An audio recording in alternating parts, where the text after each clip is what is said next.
Legenda bawang merah dan bawang putih. Pada zaman dahulu kala, hiduplah sebuah keluarga yang sangat bahagia, terdiri dari seorang ibu yang cantik dan baik hati, seorang ayah yang bekerja sebagai pedagang, dan seorang putri yang bernama Bawang Putih.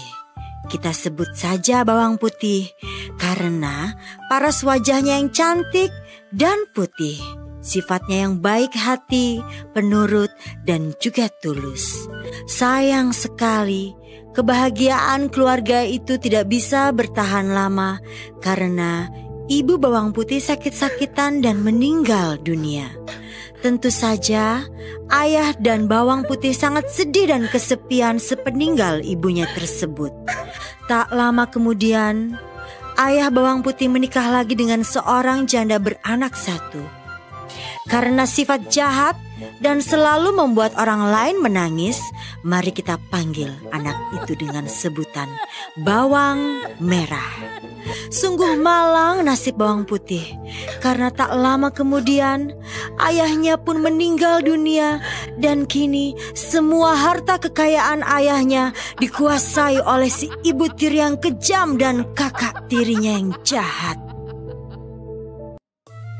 Setiap hari, Bawang Putih diperlakukan seperti seorang pembantu yang mengerjakan semua pekerjaan rumah dan melayani kebutuhan ibu tiri dan kakak tirinya itu. Dari mulai membersihkan rumah, mencuci pakaian, hingga menyiapkan makanan untuk mereka. Sementara Bawang Merah, kerjanya hanya bermalas-malasan saja. Pada suatu hari, saat Bawang Putih mencuci pakaian di sungai, tanpa diketahuinya, selendang kesayangan Bawang Merah terhanyut. Sesampainya di rumah, Bawang Merah sangat marah karena tidak bisa menemukan selendang kesayangannya itu. Lalu dia mengusir Bawang Putih untuk mencari selendang itu dan tidak boleh pulang sebelum selendang itu ditemukan.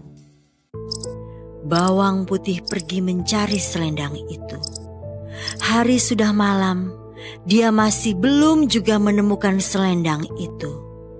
Dan dari kejauhan, dia melihat sebuah gubuk kecil di dalam hutan yang ternyata dihuni oleh seorang nenek yang baik hati.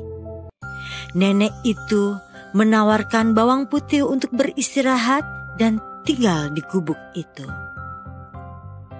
Bawang Putih pun menceritakan bagaimana ia bisa sampai di dalam hutan pada malam hari yang gelap.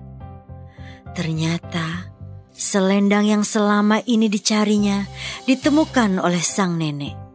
Nenek itu akan memberikan selendang itu dengan satu syarat. Bawang Putih harus membantu pekerjaan sang nenek selama 1 minggu.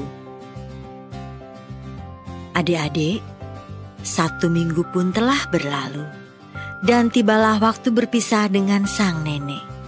Karena Bawang Putih sangatlah rajin membantu pekerjaan nenek, maka nenek itu mengembalikan selendang yang dicarinya, juga menambahkan sebuah hadiah. Nenek itu memberi 2 buah labu, yang satu berukuran besar dan yang satu labu berukuran kecil. Dengan alasan takut tidak bisa membawa labu yang besar, maka Bawang Putih membawa pulang labu yang kecil. Sambil tidak lupa, ia mengucapkan terima kasih kepada sang nenek. Setelah Bawang Putih sampai di rumah, dia pun menceritakan semua kejadian yang dialaminya kepada ibu tiri dan kakak tirinya. Sambil membelah labu yang diberikan oleh nenek yang baik hati itu, betapa terkejutnya mereka ketika ternyata itu adalah labu ajaib yang isinya emas dan permata. Ibu tiri Bawang Putih langsung merebutnya dan menyuruh Bawang Merah menghanyutkan selendang ke sungai dan menginap di rumah nenek itu supaya Bawang Merah juga mendapatkan labu ajaib dari nenek itu. Singkat cerita, Bawang Merah sampai di hutan dan menginap di rumah nenek tersebut. Selama 1 minggu kerjanya hanya bermalas-malasan saja. Saat hendak pulang, sang nenek memberikan 2 pilihan labu. Yang satu berukuran besar dan yang satu lagi berukuran kecil. Tentu saja bawang merah memilih labu yang berukuran besar dengan harapan emas dan permata yang akan dia dapatkan lebih banyak lagi. Lalu bawang merah pulang dengan gembira tanpa mengucapkan terima kasih. Setelah tiba di rumah, bawang merah segera memanggil ibunya untuk membelah labu ajaib itu. Karena sifat mereka yang sangat serakah dan tidak ingin berbagi dengan bawang putih, mereka suruh bawang putih pergi ke pasar dan mengunci rumah dengan rapat. Setelah bawang putih pergi ke pasar, mereka pun membuka labu ajaib itu. Tapi betapa terkejutnya mereka ketika ternyata labu itu tidak berisi emas dan permata, melainkan berisi binatang berbisa seperti ular, kalajengking, kelabang, dan laba-laba. Secepat kilat, ular berbisa mematuk ibu tiri dan bawang merah. Mereka tidak bisa meminta tolong pada siapapun karena pintu rumahnya terkunci rapat. Berteriak pun tak ada yang mendengar mereka. Akhirnya, ibu tiri dan bawang merah mati seketika bersama labu ajaib yang mematikan.